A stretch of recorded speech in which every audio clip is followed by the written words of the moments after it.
మేడారం మహాజాతరకు సర్వం సిద్ధమైంది. మాఘ పౌర్ణమి సందర్భంగా ఇవాల్టి నుంచి శనివారం వరకు 4 రోజుల పాటు అంగరంగ వైభవంగా జాతర జరగనుంది. నేడు సమ్మక్క భర్త పగిడిద్ద రాజు తనయ సారలమ్మ గద్దెలపైకి రానున్నారు. పూనుగొండ్ల నుంచి మంగళవారం సాయంత్రం పగిడిద్ద రాజు మేడారం బయలుదేరారు. ప్రత్యేక పూజల అనంతరం పగిడిద్ద రాజును వడ్డేలు ఊరేగింపుగా మేడారానికి హనుమాన్ జెండా నీడన కాలి నడకన తీసుకెళ్లారు. ఇవాళ సాయంత్రం వరకు మేడారం చేరుకోనున్నారు. కన్నేపల్లి నుంచి సారలమ్మను ఒకేసారి గద్దెలపైకి చేర్చనున్నారు. మేడారం మహాజాతరకు 1 కోటి మందికి పైగా భక్తులు వస్తారని అధికారులు అంచనా వేస్తున్నారు. ముందస్తు మొక్కులకు దాదాపు 50 లక్షలకు పైగా భక్తులు వచ్చినట్లుగా రాష్ట్ర ప్రభుత్వ అధికారులు అంచనా వేస్తున్నారు. ఈ 4 రోజులతో పాటు జాతర అనంతరం తిరుగు వారంలోపు మరో 1 కోటి మంది వరకు సమ్మక్క సారలమ్మను దర్శించుకుంటారని అంచనా వేశారు. ఇక మేడారం జాతరపై మరింత సమాచారం మా ప్రతినిధి సతీష్ అందిస్తారు. భక్తుల పాలిట కొంగు బంగారంగా కొలిచే శ్రీ సమ్మక్క సారలమ్మ జాతర స్టార్ట్ అయినట్టే. ఇక్కడ మొత్తానికి గద్దెల వద్ద మనం ఉన్నాం. సమ్మక్క సారలమ్మ గద్దెలకు సంబంధించి భక్తుల రద్దీ ఇప్పటికే కొనసాగుతున్నటువంటి పరిస్థితి. ఇప్పటికే భక్తుల యొక్క రద్దీ అనేటువంటిది పెరిగింది. ఇక్కడ మనం సమ్మక్క గద్దె వద్ద ఉన్నాం. సమ్మక్క గద్దె పక్కనే ఇక్కడ పగిడిద్ద రాజు సంబంధించినటువంటి గద్దె ఉంటుంది. ఇక్కడ ఈ రోజు సారలమ్మ, పగిడిద్ద రాజు, గోవిందరాజులు గద్దెకు వచ్చేటువంటి అవకాశం అయితే ఉంది. వాళ్ళు సాయంత్రం కల్లా రోజు గద్దెకు చేరుకొని భక్తులకు దర్శనం ఇస్తారు. గద్దెల వద్ద ఇప్పటికే భక్తుల యొక్క తాకిడితోటి కోలాహలంగా మారిపోయింది. అమ్మ, ఎక్కడి నుంచి వచ్చారు మీరు? మేము మా పిల్లలతోటి అందరం వచ్చినాం, కుటుంబ సభ్యులతోటి. ఇక్కడ ప్రతి 2 సంవత్సరాలకు ఒకసారి జాతర జరుగుతుంది. మాకు అన్ని విధాలా మంచిగా జరిగింది. మంచిగా మొక్కులు అప్పచెప్పుకుంటాం అమ్మవారిని. మేము ఎప్పుడు నమ్మి ఇక్కడికి వస్తాం. మాకు అన్ని మంచిగా జరుగుతున్నాయి. ఎలా జరిగింది దర్శనం?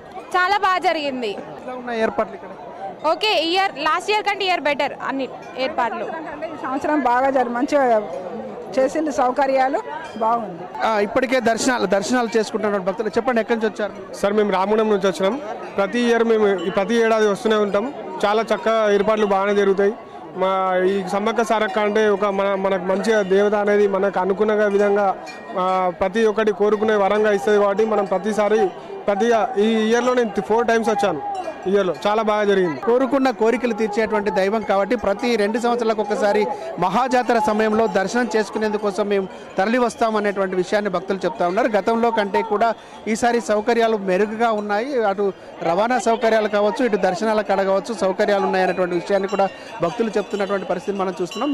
ఇక్కడ సమ్మక్క గద్దెల నుంచి అటు చూస్తే సారలమ్మ గద్దెకు వద్ద కూడా భక్తుల యొక్క రద్దీ పెరిగింది. దాంతో పాటుగా ఇటు సారలమ్మ గద్దె పక్కనే మనం విజువల్స్లో చూస్తున్నటువంటి సారలమ్మ గద్దె పక్కనే అటు గోవిందరాజులు గద్దె కూడా ఉంటుంది. ఈరోజే అటు గోవిందరాజులు, సారక్క, పగిడిద్ద రాజులు గద్దెను చేరుకొని కొలువు తీరుతారు.